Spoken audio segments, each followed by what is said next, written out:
जय हिंद सभी को। जैसा कि आप सभी को पता है कि बीपीएससी टीआरई 4 को लेकर लगातार गर्दनीबाग में आंदोलन चल रहा है। आंदोलन के कई दिन बीत जाने के बाद कल एक ऐसा अपडेट आया जिसमें बहुत सारी बातें निकल के आई।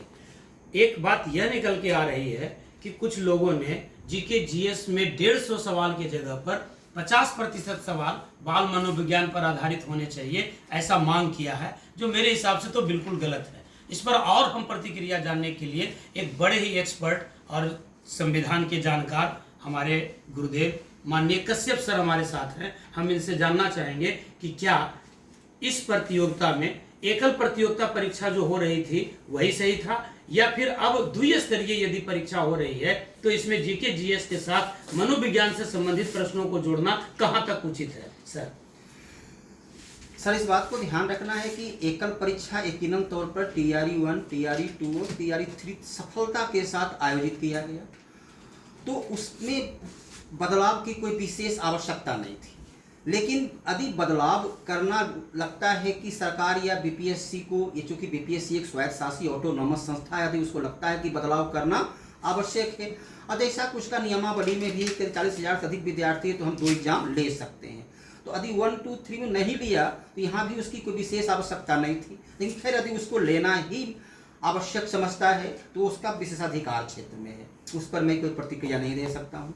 रही बात बाल विकास की, तो जो सोचने वाली विद्यार्थी है कि वह विद्यार्थी बीएड कर चुका है, इसके अलावा वह सीटेट एस्टेट अधिकांश पास हैं, वहाँ वो बाल मनोविज्ञान की ऑलरेडी 2 साल पढ़ चुका, विशेषज्ञता के बारे में परिचित हो चुका है।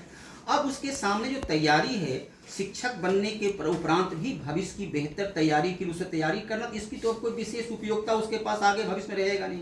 विषय वस्तु से संबंधित ज्यादा प्रासंगिक है। यदि यहाँ पर मांग करनी थी तो मांग करते कि उसको विषय वस्तु से अधिक क्वेश्चन दिया जाए, उसमें अलग अलग कैटेगरी बांट करके गणित वाले को गणित का क्वेश्चन, पॉलिटी वाले को पॉलिटी क्वेश्चन, हिस्ट्री वाले को हिस्ट्री का, फिजिक्स वाले को, वहाँ ये मांग होती और ऐसे में योग्य शिक्षक जाते, योग्य शिक्षक आते और इनका बिहार सरकार का सपना पूरा होता, जो माननीय सोमनाथ चौधरी ने देखा कि 24/7 हेल्पलाइन खोले। हम जेईई और नीट की तैयारी अपने स्कूल से कराते हैं। ऐसी स्थिति में कब कराएंगे? जब उनको विशेषज्ञ शिक्षक मिले। तो विषय विशेषज्ञ जो बनेंगे उनके लिए विषय संबंधी सवाल ज्यादा महत्वपूर्ण है हमारे हिसाब से। नहीं, एकदम 100% सही है। उसको भविष्य में इंटर के एग्जाम के आधार पर ही विद्यार्थी जेईई नेट पास करता है, उसको तो वहाँ बाल मनोविज्ञान की विशेष आवश्यकता है नहीं। आवश्यकता है उसको फिजिक्स की, मैथ की, केमिस्ट्री, बायोलॉजी जिसकी भी है, जिस संबंधित या भविष्य में उन्हें और लेक्चरर या बीपीएससी की तैयारी करनी है तो अपने अपने विषय की पकड़ उनकी होनी चाहिए।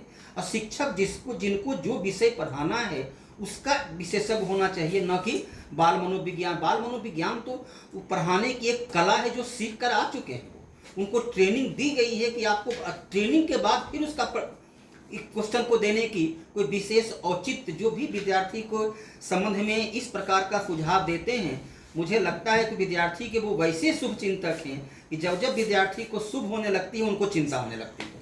कहीं न कहीं उनका कुछ निजी हित उसमें जुड़ा हो सकता है।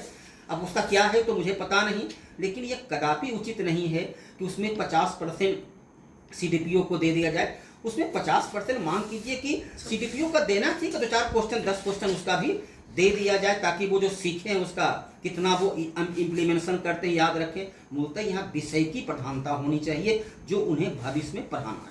हमारा तो यही रहेगा कि अगर हो सकता है तो एकल प्रतियोगिता परीक्षा का ही सफल संचालन किया जाए। धन्यवाद।